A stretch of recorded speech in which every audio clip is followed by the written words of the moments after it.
ആലപ്പുഴ ചേർത്തലയിലാണ് പിഞ്ചു കുഞ്ഞിനെ സ്കൂട്ടറിന്റെ പുറകിൽ നിർത്തി യുവാവിന്റെ അപകടയാത്ര. കുട്ടിയുടെ പിതാവാണ് അപകടയാത്ര നടത്തിയത്. അയാളുടെ ലൈസൻസ് അങ്ങ് സസ്പെൻഡ് ചെയ്ത് എന്തായാലും. ദൃശ്യങ്ങൾ 24-ന് കിട്ടി. ആ ദൃശ്യം അയ്യോ എന്റെ പൊന്നെ, എന്തായി മനുഷ്യൻ കാണിച്ചേ? ഇവർക്കൊന്നും നേരം എടുക്കത്തില്ലയോ?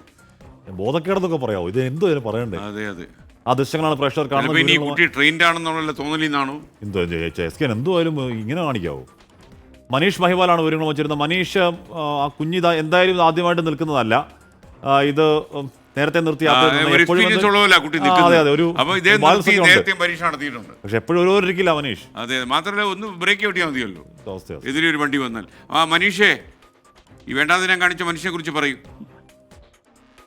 എസ് കെ, ഈ സംഭവം നടക്കുന്നത് ചേർത്തല 11-ാം മൈല് മുട്ടത്തിപ്പറമ്പ് റോഡിലാണ്. അപ്പൊ ഇദ്ദേഹം ഇത് സംബന്ധിച്ച് മോട്ടോർ വാഹന വകുപ്പിന് ഈ വാഹനത്തിന് പിന്നാലെ വന്ന ഒരു കാറുകാരനാണ് ഈ ദൃശ്യങ്ങൾ പകർത്തി മോട്ടോർ വാഹന വകുപ്പിന് അയച്ചു കൊടുത്തത്. അങ്ങനെ മോട്ടോർ വാഹന വകുപ്പ് ഇത് സംബന്ധിച്ച് ഇയാളുടെ വണ്ടി രജിസ്റ്റർ നമ്പർ അനുസരിച്ച് ഇയാളെ വിളിച്ചു വരുത്തി ഇതിന്റെ വിശദീകരണം ചോദിച്ചു. അപ്പോൾ ഇയാൾ ഈ കടയിൽ പോയി, ഈ പിതാവ് മകൾ 3 വയസ്സുകാരിയ മകളാണ്, വൈകുന്നേരം കടയിൽ പോയ ശേഷം വീട്ടിലേക്ക് ഈ മകളുമായി വരുന്ന സമയത്ത് എല്ലാ ദിവസവും ഇങ്ങനെയാണ് മകളുടെ ആഗ്രഹപ്രകാരം ഇങ്ങനെ നിർത്തിക്കൊണ്ട് വരുന്നതാണെന്ന് അച്ഛൻ പറഞ്ഞു. അങ്ങനെ തിരക്കില്ലാത്ത റോഡാണ്, അങ്ങനെ വലിയ പ്രശ്നങ്ങളൊന്നും ഇല്ലെന്നാണ് അച്ഛൻ പറഞ്ഞു. പക്ഷെ അത് വലിയ അപകടം ഉണ്ട്. ഒന്നാമത് വലിയ വെളിച്ചക്കുറവുള്ള റോഡാണ്, ഒപ്പം തന്നെ അവിടെ വലിയ ഭാരവാഹനങ്ങൾ കടന്നു പോകുന്ന റോഡ് കൂടിയാണ്. അവിടെയാണ് ഒരു പിതാവ് തന്നെ മകൾ 3 വയസ്സുകാരിയെ ഇങ്ങനെ ഈ പുറകിൽ ഇരുത്തി സാഹസ്യമായി കൊണ്ടുപോകുന്നത്. പക്ഷെ അതിനെ നിസ്സാരവൽക്കരിച്ചാണ് അച്ഛൻ പറഞ്ഞത്. പക്ഷെ ഇയാളുടെ എന്താണെങ്കിലും മോട്ടോർ വാഹന വകുപ്പ് ഇയാൾക്കെതിരെ നിയമ നടപടി എടുത്തിട്ടുണ്ട്. ഇയാളുടെ ലൈസൻസ് സസ്പെൻഡ് ചെയ്തിട്ടുണ്ട്.